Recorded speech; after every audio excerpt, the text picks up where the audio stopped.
Good afternoon, everyone. Thank you very much for joining us at the Center for Postgraduate Studies as we host weekly workshops such as this one. Today's workshop focuses on abstract writing and conference presentation, and it will be done by the one and only Professor Sue McKenna, who is a professor in higher education studies at the Center for Postgraduate Studies here at Rhodes University. She is particularly interested in how knowledge is created in different contexts and how researchers come to take on the practices of their fields.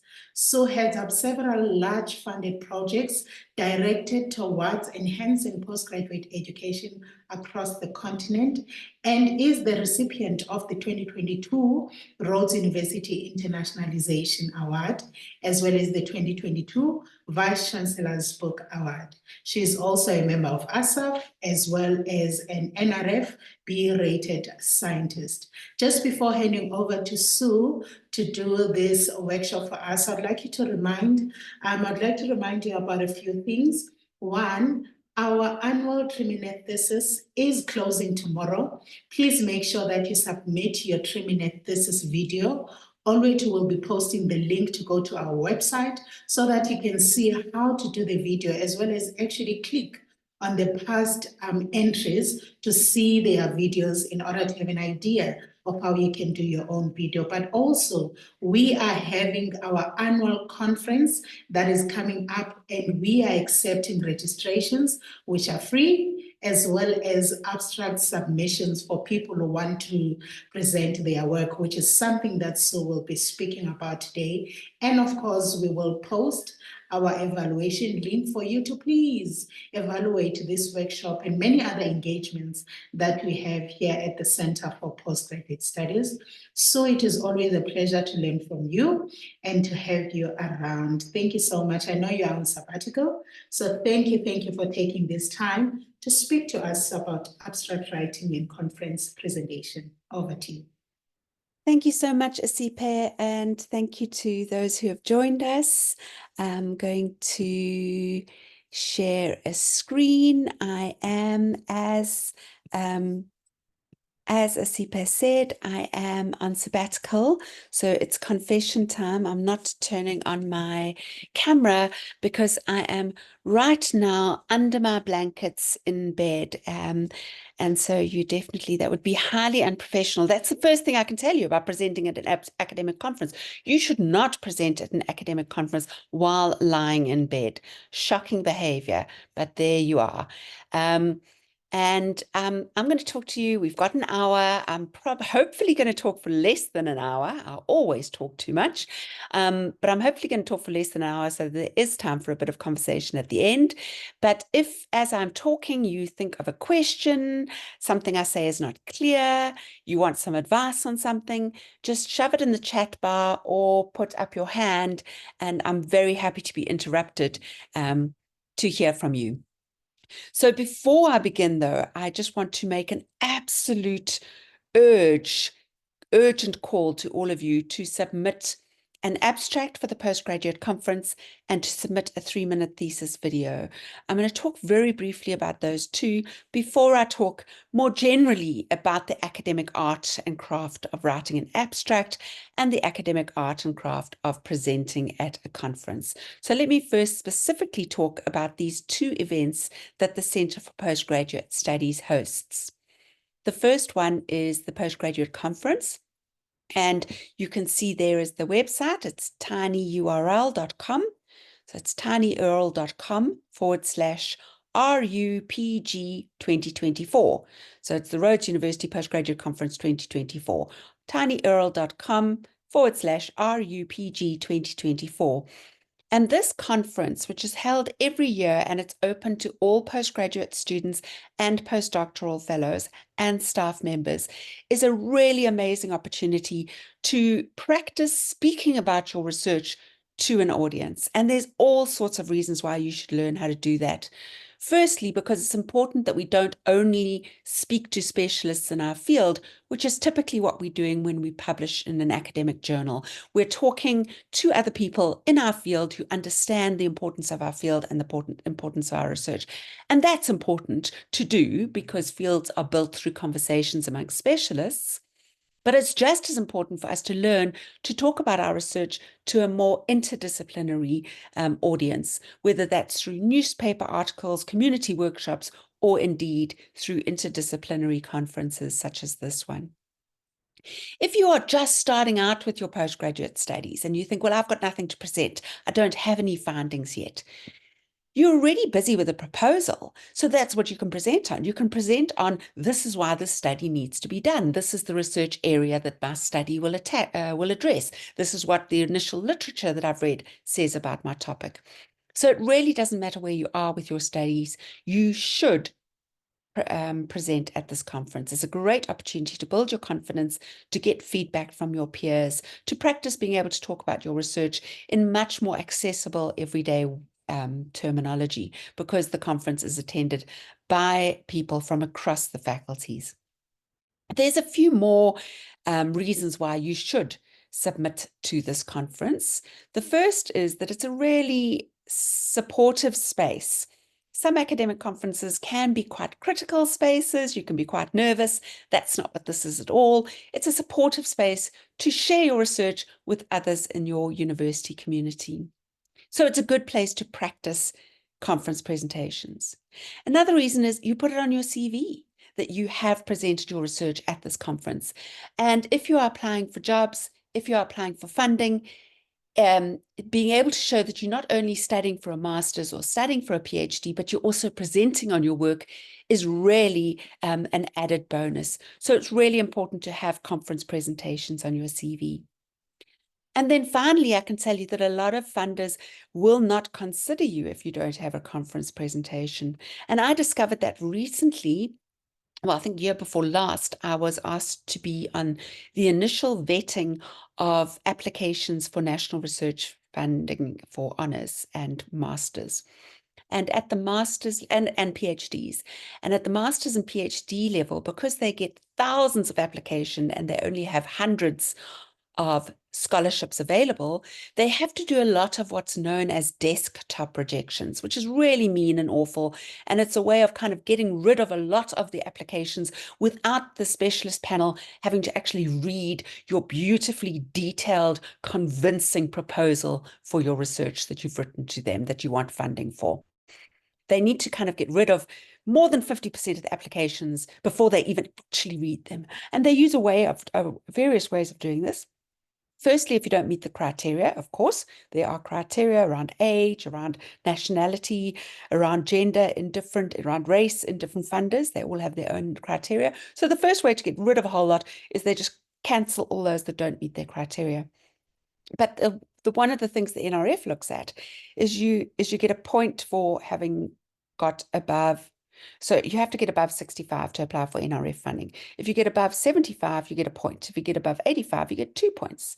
If you have done a conference presentation, you get a point. If you've done no conference presentation, you get naught. So that item is either a naught or a 1. So if you are planning to apply for funding in the future, you need to go to as many conferences as you can. Because you can literally get a desktop rejection, even though you've got a brilliant study, because nobody gets to read that study, because unfortunately, and I do think it's very unfair, but the demand for scholarships is so huge that they literally have to find a way of excluding a whole lot of applicants. And one of the ways that some of the funders use is to say, have you got a conference presentation? No, sorry, we're not going to consider you. Yes, then you stay in the pile to be looked at by the specialist committee. So I urge you, no matter where you are in your study, follow that URL now, and you'll see that the theme for the conference this year is Building Bridges, Unleashing the Potential of Scholarship. You can present on any aspect of your own study. It's a wonderful opportunity. The Vice Chancellor always attends, the DVC research attends, various deans attend, and it's an opportunity, as I say, in a very supportive space to get feedback on your work, to summon up the nerves to present on your work, to build your CV, and to have fun. The conference takes place on the Friday afternoon and the Saturday, and on the Saturday evening, there's a lovely cocktail party and fun, and just an opportunity to get to know other postgraduate scholars and postdocs. So that's the first thing I want to sell to you today, and I hope you are all convinced that you need to submit an abstract to the Rhodes University Postgraduate Conference. The deadline is, well, today, you are here, the 31st of July is the online workshop. On the 20th of August is the deadline for your abstract submissions. But why wait? I'm going to talk to you today about how to write an abstract. I'm hoping that this evening you'll draft an abstract, have another look at it tomorrow, tinker at it, maybe give it to a friend to read or a supervisor to read, and submit it tomorrow. Don't wait.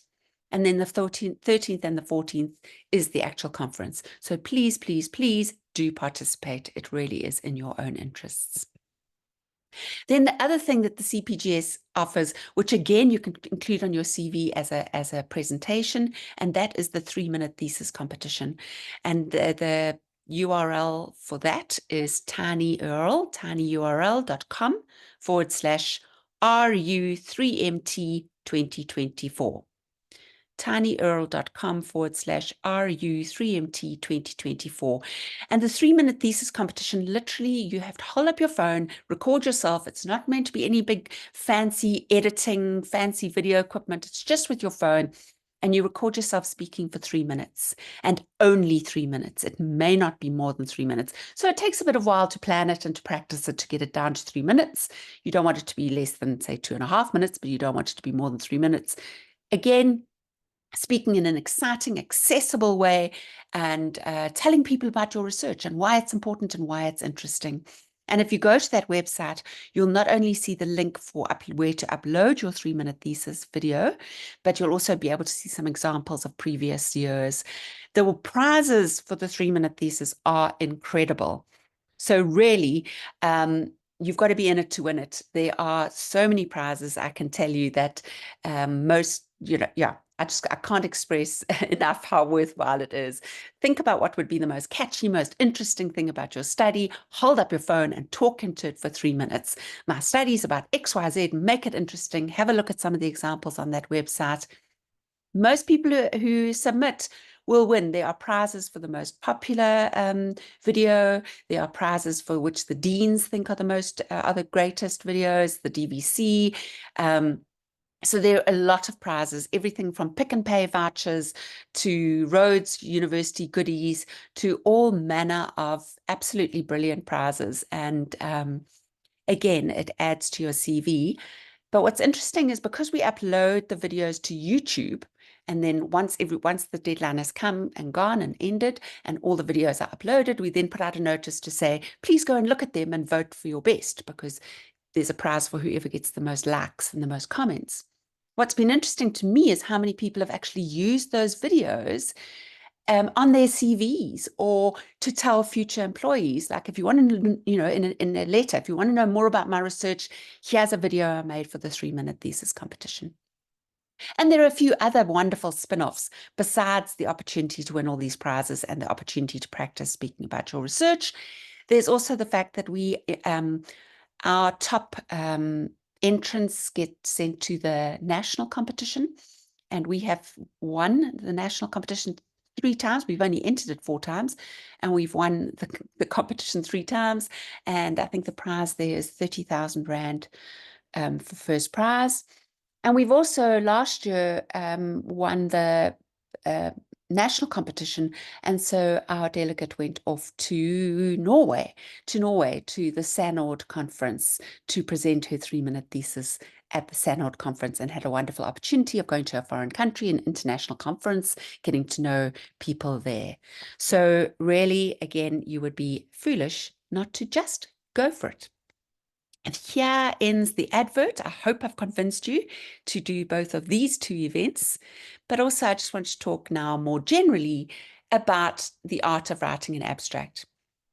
The the first thing I should tell you is that different kinds of texts do have different kinds of abstracts. So the abstract that you find at the top of a journal article is slightly different to the abstract you would write for to apply to go to a conference.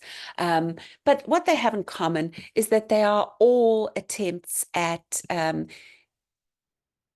giving an overview of your research. So it's not a secret trying to lure people in with the mystery as you would find on the blurb on the back of a novel that tries to capture the attention but doesn't tell you what's going to happen. An academic abstract is not like that at all. An academic abstract tells you the whole story in summary form.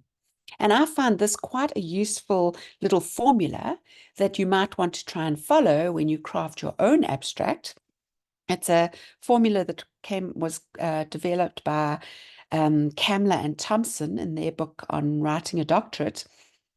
And you will, if you apply this formula to look at abstracts on various journal articles, I'm sure you will find some that don't follow the formula exactly, but most will follow this formula more or less. So I think it's a useful formula to think about when you are writing your own abstract.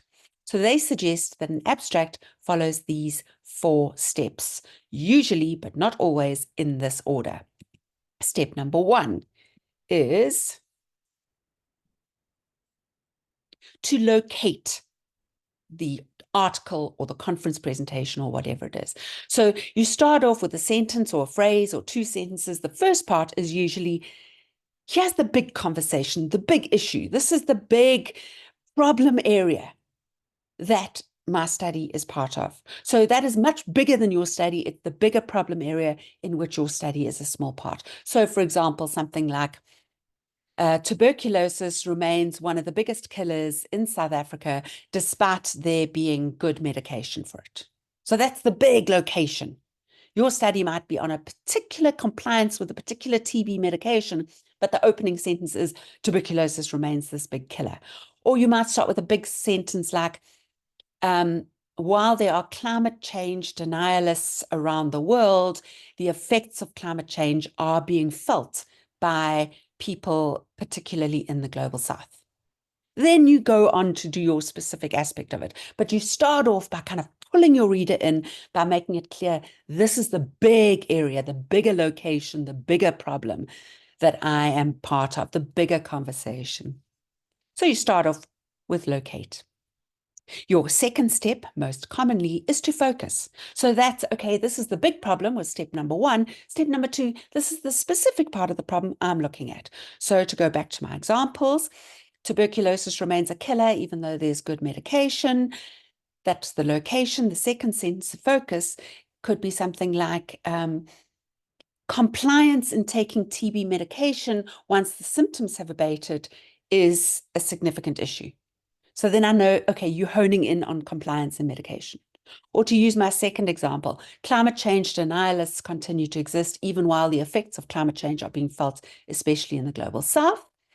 Subsistence farmers in South Africa have been particularly badly hit by the effects of climate change.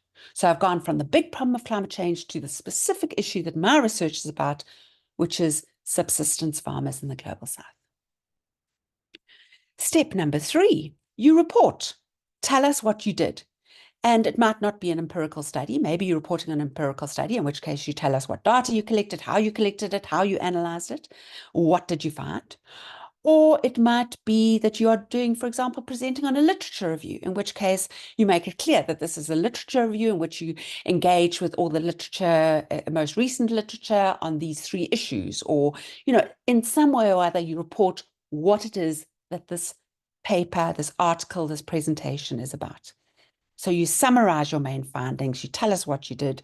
So perhaps to go back to my examples, it could be something like, in this study, interviews were undertaken in community clinics to ascertain why people stopped taking their medicine once the symptoms of TB had gone. The key findings were that people found that there was shame attached to taking the medication, that it was difficult to remember to take the medication once they felt better, and that getting to the clinic to get their medication was often a challenge that wasn't possible to navigate.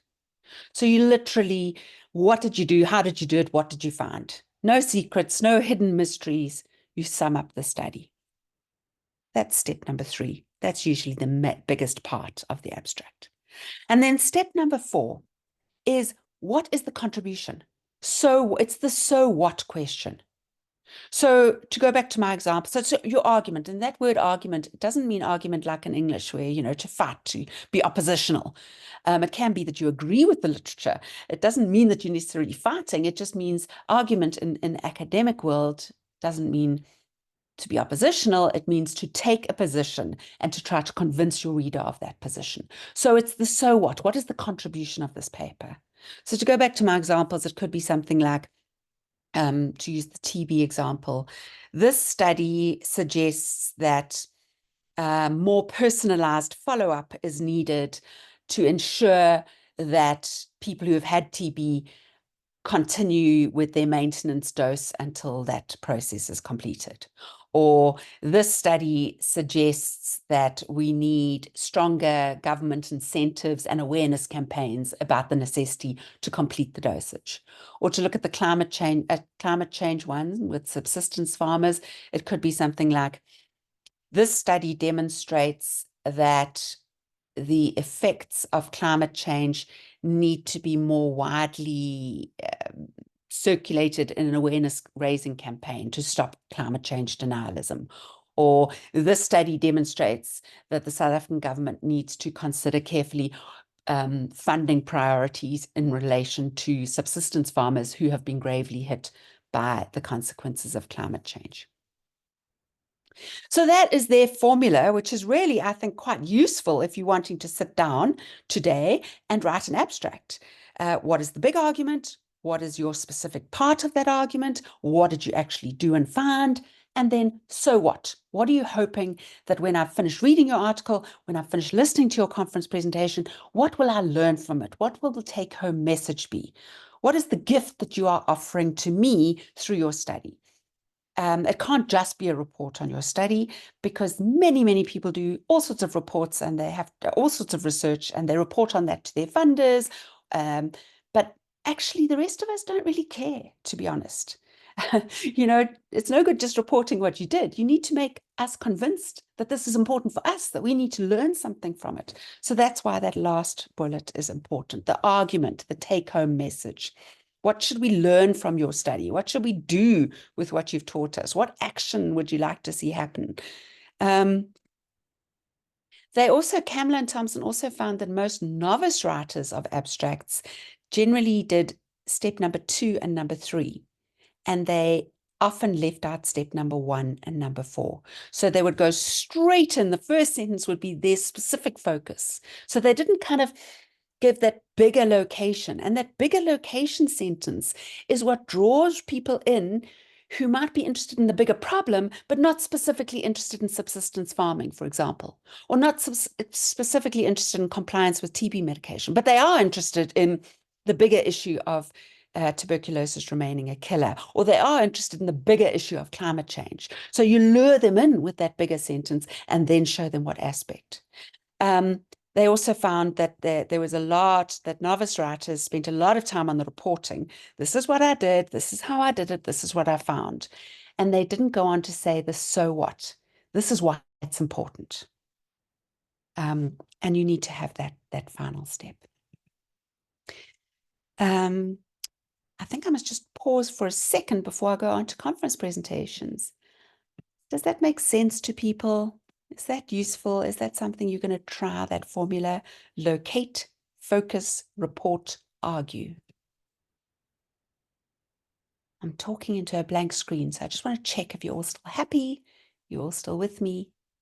It's all good. Okay, thanks, Blessing, for the reassurance, and whoever else gave me a thumbs up. Soletu, just to make sure I'm not just boring all of you and speaking into the void. So thank you so much for that. Okay, and Amanda, let me move along. So what's really important, of course, is you do need to think of the audience when you're writing an abstract. Is it multidisciplinary, like the Rhodes University Postgraduate Conference? You're going to have people attending your conference who are not nanotechnologists or chemistry master's students or philosophy PhD students? To what extent can you talk about your research in a way that is more open to those who perhaps don't know the technicalities? Or is it a very specialized conference that you're going to, in which case you can use all that specialist terminology because everyone else in the room already understands that, and you can really jump straight in and get to the meat of your presentation. You don't need to explain any of the fancy concepts or technology or methodology. Another thing to consider, of course, is to always think about you wanting to invite your reader in the case of a written abstract, or your audience in the case of a conference presentation. You're wanting to make them interested. You want to take care of the audience. And something I'm going to say again just now, too often when we write, we think only about ourselves. Have I made this clear enough? Am I doing this properly? And when we're presenting, we like, am I making a fool of myself? It does, am I doing okay? Are people going to laugh at me? Are people going to understand me? And that focus on ourselves and getting it right is understandable because these are relatively high pressure situations. But it's really important to know that to do these things well, to write academically well, to present academically well, you kind of have to set yourself aside and think, what does my audience or my readership want from this? Will this make sense to them? Am I taking care of them? How can I make this interesting for them? How can I present this in a way that they'll see how it is relevant to them, or that it'll be clear what I'm arguing? So you have to kind of try to set yourself a little bit in the background and focus on taking care. Think of them as your house guests. You've invited them in to your presentation, to your journal article. You need to be a good host. Make sure that is everyone happy? Has everyone got a drink? Is anyone looking bored or lonely? And so you try and keep that focus on your guests rather than on yourself, whether that's the readers or the people in the room.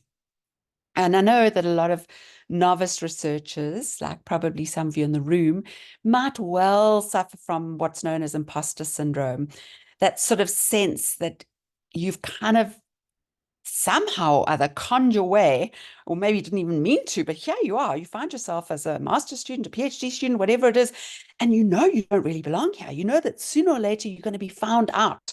You're not clever enough, or you're not smart enough, or that you're a fake, you're a fraud.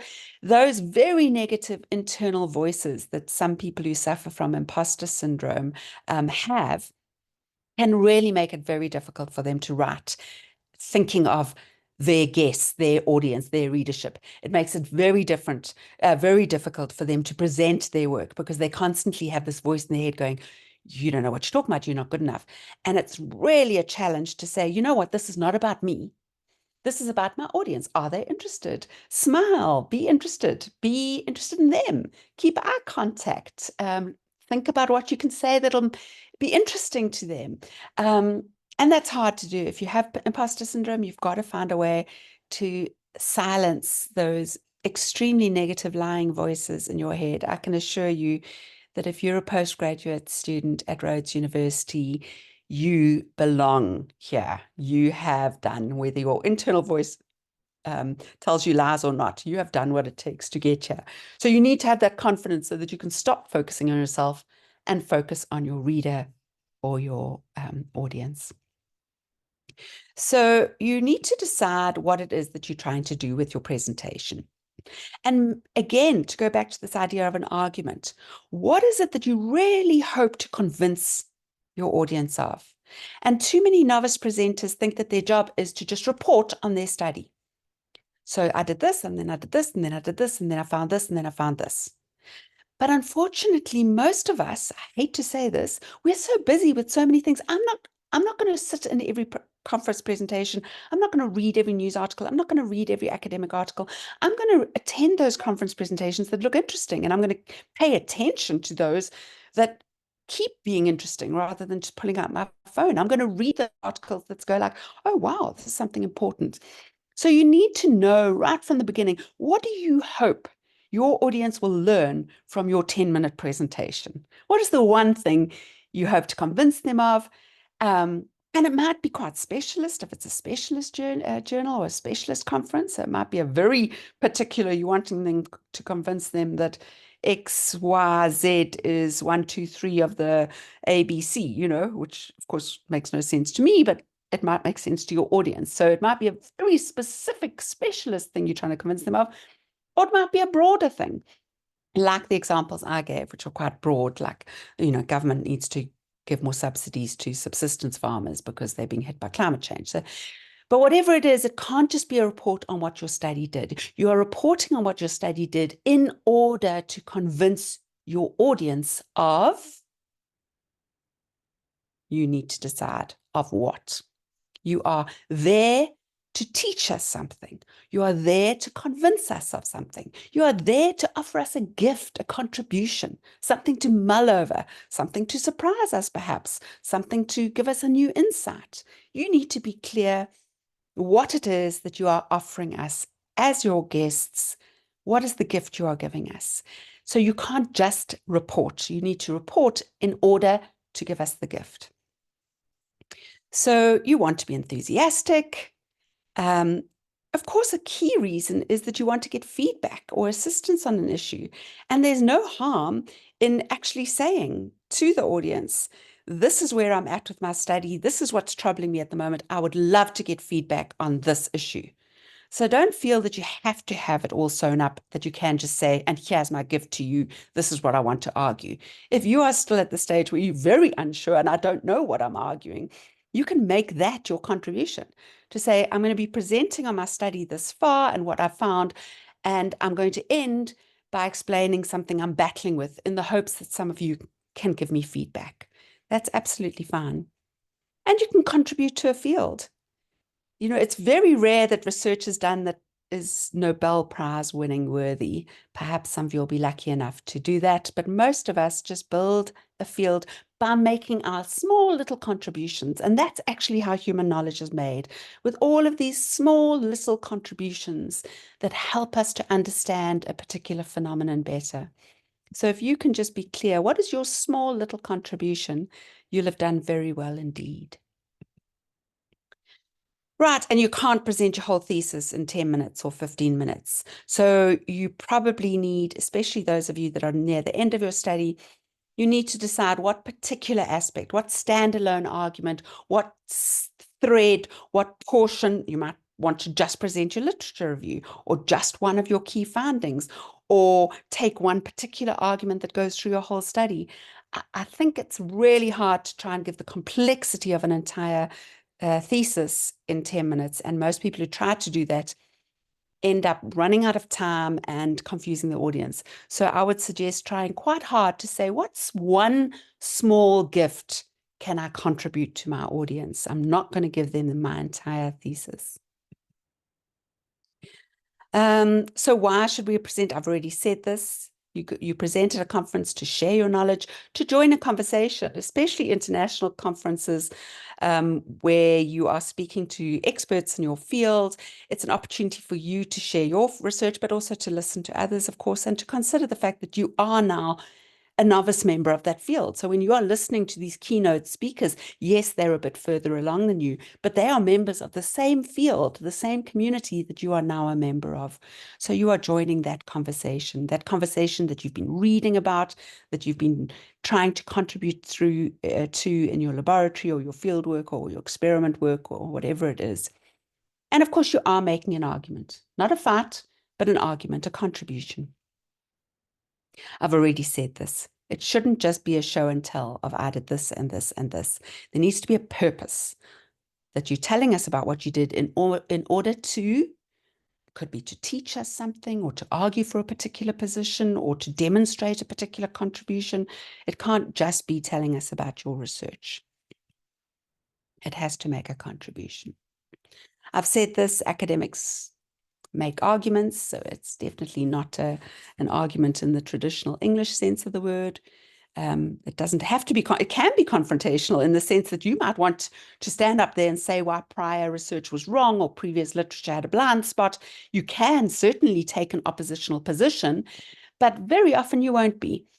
So argument doesn't have to be a confrontation. It can just be a position that you are trying to take and convince your audience that it is worthwhile them joining you. So it's taking a position in order to make a contribution. And every piece of academic communication is an argument. It might look different in different fields, but every piece of academic writing is making a contribution towards that field, whether it's a thesis, a journal article, a book chapter, a conference presentation. It should not be simply a report on someone's study. It should be a report on someone's study in order to convince the reader or the audience of ABC. In fact, if you look up the word thesis, I'm sure some of you heard me say this before. If you look up the word thesis in a dictionary, you'll see it has two meanings. The first meaning is a dissertation, sort of a lengthy text that you do for a postgraduate qualification. And the second meaning is argument. So the actual meaning of the word thesis is argument. So in a way, you can think of your whole thesis as a big contribution, a big argument, possibly made up with lots of smaller arguments, smaller contributions. But this ability to write in a way that provides a convincing position, and that in order to be convincing, it can't just be because it's your strongly held view. It has to follow the norms of a discipline. So it might be because you've got the proof from an experiment. It might be because you've got strong literature to back up your position. So you can make a claim and draw on some nice strong references to support your claim. We can't, unfortunately, have arguments in academia based on, well, this is what I believe, or this is what I think. We need to be able to find much stronger evidence to back up what we believe or think, so that the audience isn't expected to believe it just because you believe it. They're expected to believe it because you've offered them a compelling case of evidence for it. So yeah, when you are busy writing your abstract for your conference and submitting that, and when you are busy planning your conference presentation, you need to be clear on what is that argument that you're hoping to offer. Okay, we've already said it can't be very long. If you think 15 minutes is usually, if you were to write it out in full, about 1,500 to 2,500 words, depending on how quickly you speak.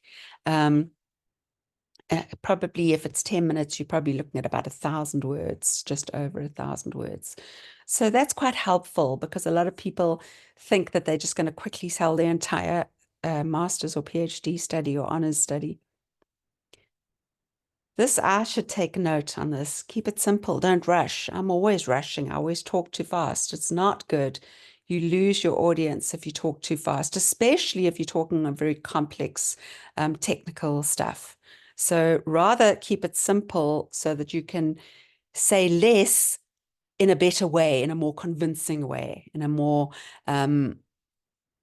with a stronger argument, rather than rushing through a lot and none of it actually sticks and your audience kind of leaves in a confused haze, not really clear what it is that they've covered.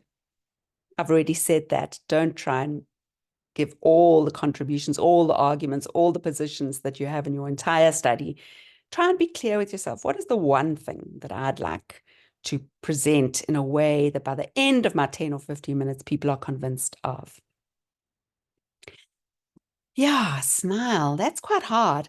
What's interesting is that the more nervous you are, the more you're going to be focused on yourself, and you're probably going to speak too fast. You're going to flutter. You're going to make silly errors. The more you can be calm and smile, the more the audience feels calm. The more nervous the presenter is, the audience actually starts to feel nervous. So if it's possible, take some very deep, big breaths, smile, laugh. If you're really anxious, start off by saying, I'm really anxious right now, but I'm going to do my best.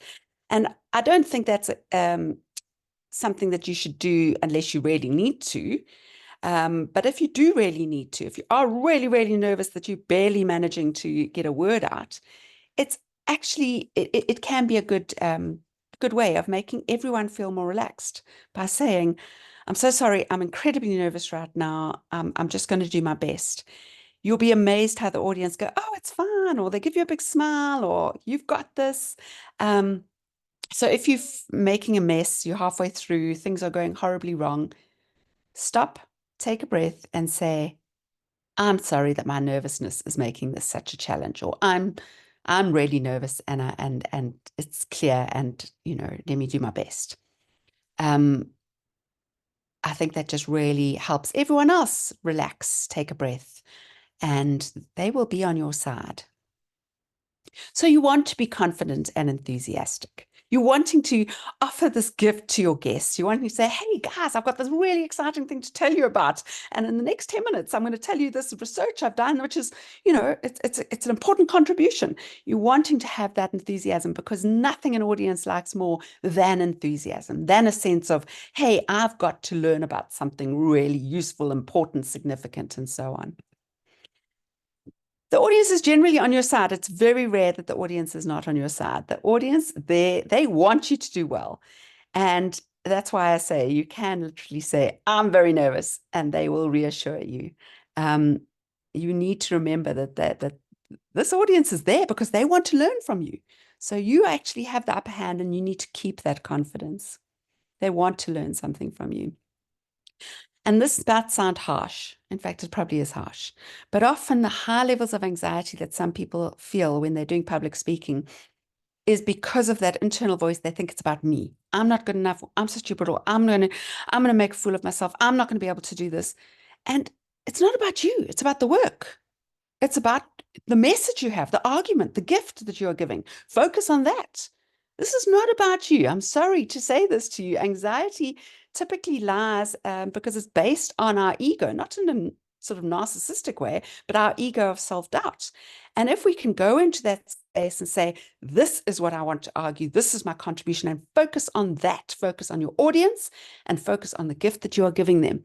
Take yourself out of the equation because, quite frankly, you are in many ways unimportant in that bigger equation.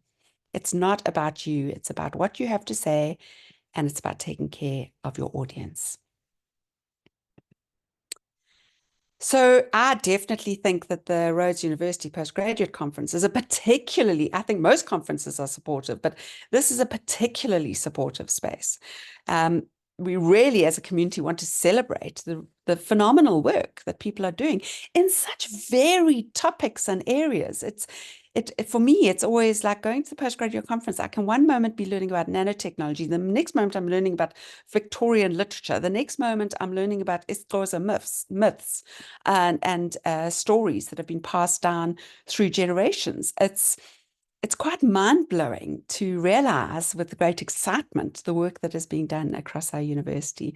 So your audience are really kind. They will be really kind to you. So who are your audience at the postgraduate conference? It'll be loads of other postgraduate students, supervisors, and so on. If it's a disciplinary specific conference, you probably can take certain terminology and stuff for granted. You need to sort of think, what can I just say and what do I need to explain? Sometimes people just try to impress by using incredibly long sentences. Some of the wording is specialist to their field. I understand that, but some of it's just like fancy English words, like they swallowed a thesaurus, and they're just trying to bamboozle us with how clever they are. I hate to say it, but all that does is it makes people think that, that we're confused and we don't know what you're trying to do. So people are unlikely to be impressed by fancy language. They're more likely to be impressed by the enthusiasm and the clarity with which you give us your gift or explain what the contribution is. It's always a good idea to start with the end. In other words, what is your argument? What gift do you want to do? Start the presentation with that, because if you run out of time, at least you will have given them that argument. And it also helps the audience know this is what I'm in for. The same thing happens in journal articles. That argument with which you end the abstract on, it's not only in the abstract. It's often in the introduction, worded differently, but it's in the introduction of the article. It says, this is what this article is all about. Then the body of the article kind of builds the case. And in the conclusion, they again kind of say, and this is what you need to have learned from this. So it's a good idea to do something similar in your presentation to say, what I'm trying to argue in the next 10 minutes is that we need much better individualized follow-up on compliance with TB medication, and then get into your study. So it's quite a good idea to start with the end and then end with the end as well. So you kind of think of yourself as a tour guide, and the tour guide says, okay, today's tour, we're going to end up at the cathedral, and we're going to walk through town to get there. Right, let's go. On your right, you can see this. On your left, you can see that, what. But a tour guide will always tell you where it's going to end. What's the big finale? It's a good idea to do that in a presentation. Try and end with a bang. So try and know what your final sentence is, which is going to be to kind of repeat that aha, that gift, that here's the lesson, so that you can restate the arguments and say, therefore, we need a much stronger intervention by government to ensure that individualized care is taken of TB patients, not only when they have TB symptoms, but throughout the medication process. Thank you very much. So you can end with the words thank you, but you don't want to kind of peter out and then go, and yeah, so that was my study on TB. Thank you. You know, it's nice to have a nice strong sentence that really ends with that punchy point that you're wanting to make. Practice, practice, practice. You should have timed yourself doing the presentation. Some people like to write out their whole presentation. Some just make some PowerPoint slides, but practice a few times actually doing it. You definitely need to practice it in front of the mirror. Practice it to someone else who will kindly listen to you, a fellow student, a supervisor, a friend, whoever it might be. See if you can get yourself to practice in front of them. Slow down. Well, that is a lesson for me. Slow down. The more nervous you are, the faster you talk. Although I can't say I'm feeling nervous right now. It's more than I'm worried about time. And often when you're nervous, you start thinking much higher and higher and higher. So try and breathe. Bring down your voice a notch and speak slower. That'll also help with the nerves. And if all else fails, fake it till you make it. If you walk in there and you are the expert when you walk in there, you know what you want to say, you've got your PowerPoint slides, if you're going to use slides, you know what your message is. And if you're feeling nervous as heck, just slap that smile on your face and fake it. And sooner or later, you'll find out you're no longer faking it. You actually have made it. If you're going to use PowerPoint, I recommend that you don't have a table of contents slide. People have a table of contents slide that tells you every step of what they're going to present, and then they spend the first 5 minutes telling you what those steps are, whereas they may as well just get going with them. And if you are going to use a table of contents slide, just quickly put it up and move on. Don't spend ages explaining each aspect. If you put up a slide, it shouldn't be so covered with text that no one can read it. It should have big font. And you need to either, if you want people to read what's on the slide, you either need to shut up for as long as it takes them to read it, or I think it's better to actually read the slide aloud, because then everyone will be reading it with you as you say those words. Either way is fine. Some people say you shouldn't read what's written on the slide aloud. I like to read it aloud to make sure everyone's with me. For example, if you've got a nice data quote from one of your participants and you've got that on the slide, then read it out with them. But if you aren't going to read it out, you have to be quiet. Nobody can read while you're explaining what the importance of the quote. You're wanting them to be reading the quote at the same time. That's impossible. If you're going to use PowerPoint, make sure you load it before the session. You don't start, okay, next speaker, and then you come up and you're trying to put a memory stick in and you're trying to find it. You do that at tea time, lunchtime, before your session. You do not do that as part of your presentation. Is actually considered to be quite rude at a conference for people to come up and then start faffing around trying to find their conference presentation. I always think if you are going to load it beforehand, which you should do, quickly skip through all the slides. So don't just load it and check that the file is now on the computer that you're going to be using. Just quickly go through your PowerPoint. Sometimes if you put a memory stick into a different computer, the fonts will change or some pictures might move, or it happens less these days, but it can sometimes still happen. And less is always more on a PowerPoint slide. Loads of text and loads of complicated graphics is more confusing than it's worth. It can be useful to have a PowerPoint, because I always think it stops people looking at you. Everyone's looking at the PowerPoint slide, but then it needs to be a clear one. Don't have too much animation. It is very annoying. Make sure that your font is clear and large. Some people say minimum 16-point font. I think minimum 18-point font. Don't use flashy fonts. They are hard to read, and often on the laptop where you are presenting it, they won't have that font loaded, so suddenly your font will change anyway. So don't use funny fonts, and do not type all in capitals, as it is very difficult to read a text that is all in capitals. Not too much text. I've seen some really great PowerPoints that are just pictures, that are just graphics. And so it just kind of keeps the audience's attention. It gives them something to look at. Obviously, the graphic must be relevant to what you're talking about. Think about doing that rather than having lots of text. Think about who the audience is for. What kind of vibe are you going for? Are you going for like a serious science vibe? Are you going for a fun, light-hearted vibe? Choose your graphics. Do you want this kind of silly comic kind of picture? Do you want a photograph kind of picture? Do you want a little funny man? Whatever you choose, keep it consistent through all your slides. Don't mix up different styles. So you go like silly comic, and then the next one's serious photograph, and the next one's something else. Have a consistent. Stick to your time limit. You should have practiced it with the time limit so that you can confidently stick to your time limit. Don't spend too long setting the context. That won't be a problem if you've practiced enough. But a lot of people spend the first 7 minutes telling us where their study took place, and then they've only got 3 minutes to tell us what they did in their study and to tell us what the contribution is. Try and look up. Don't talk to the floor or the window or to your notes. If you've practiced enough, even if you've got your notes in front of you, you'll be able to look up and look at the audience while you're talking. That makes a huge difference. And if you're reading from your notes, if you are going to have notes, make the font big so you can see it easily. Number your pages. So if you drop them on the floor, you can put them in the right order, and practice enough times that you're not just standing there reading. For the question and answer time, don't be defensive. It's not an examination.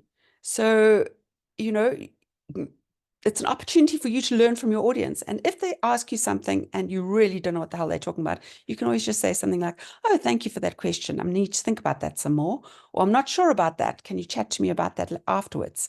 You can have a few stock phrases ready for those really difficult, confusing questions. Sometimes people say something and you realize, oh my word, they didn't understand what I was saying at all, or maybe they were not even listening to me.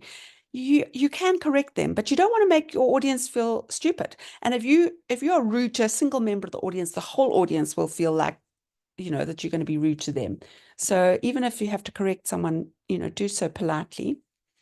And you're giving a presentation to get feedback. So whatever feedback you get, you must be grateful. Even if it's useless feedback, be grateful for it. And have someone who will write down the notes, because you will not remember afterwards what people said, especially if you're very nervous. Hopefully you'll be able to answer those questions very well, or deflect and say, oh, thank you for that. I'll have to think about it. But you won't be able to think about it because you won't remember. So have someone who will write it down.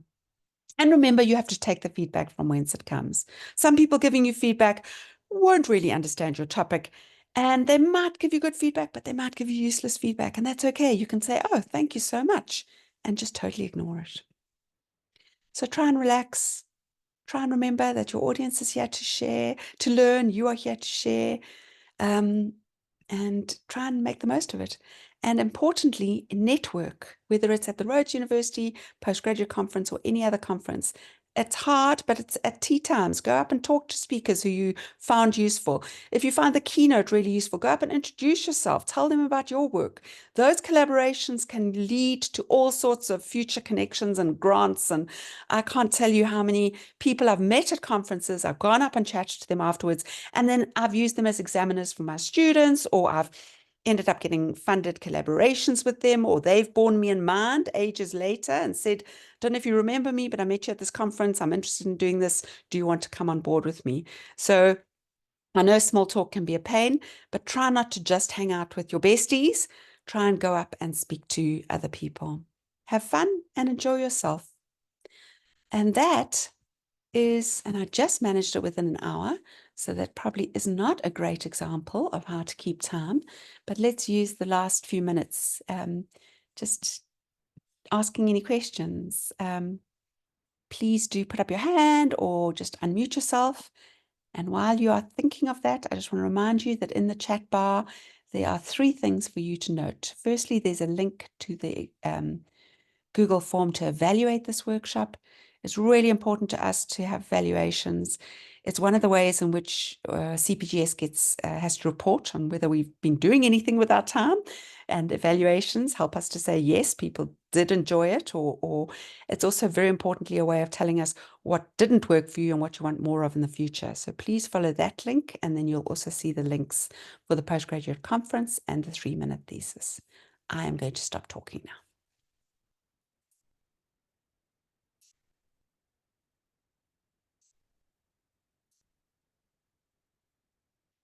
What advice would you give to someone? Thank you, Simbulele. What advice would you give to someone who prefers not to use slides? I think it's fine not to use slides. I think that what's important, though, is that you don't just read sentence for sentence, eyes glued to your piece of paper. And that very often happens, especially, I must say, in the humanities, because where typically people read a paper. And that's absolutely fine, where they've got word for word, they've planned exactly what they want to say, they've got to print it out, and they sit and read it. That's absolutely fine. But if you keep your eyes stuck on that the whole time and you don't look up, smile, raise your eyebrows, just have some expression, connect with your audience, not just with the paper in front of you. But one of the reasons people like to have presentations is that your audience is not just looking at you the whole time. But I must say there is merit to not having a presentation, because then your audience is looking at you the whole time, and you can really kind of have that connection with your audience. But then just make sure that you are not just staring at your piece of paper that you're reading from, that you are actually looking, nodding, smiling, doing all the normal things that we do in conversation to connect with the person we're talking to. Any other questions or comments?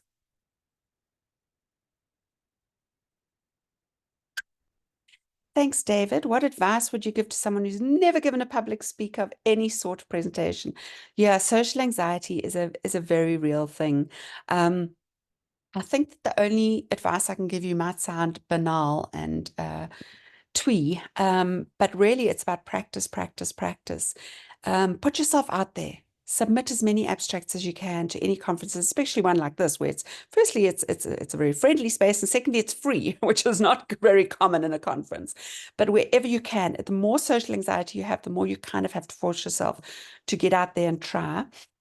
Practice, practice, practice, because if when you stand up there, you have said your speech, well, if you're nervous, I would say your speech 20 times before, 30 times before. That means that when you're standing up there, you can almost just go into muscle memory and just say it. And even while your head is spinning, going, oh my word, oh my word, oh my word, this is terrible. Hopefully, if you've practiced it enough time, you can just get on with it. And sooner or later, your brain will calm down. The other thing is to literally do that thing of taking these deep breaths beforehand.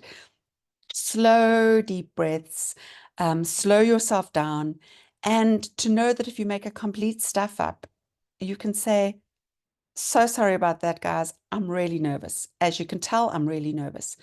I mean, you can literally just say that. As you can tell, I'm really nervous.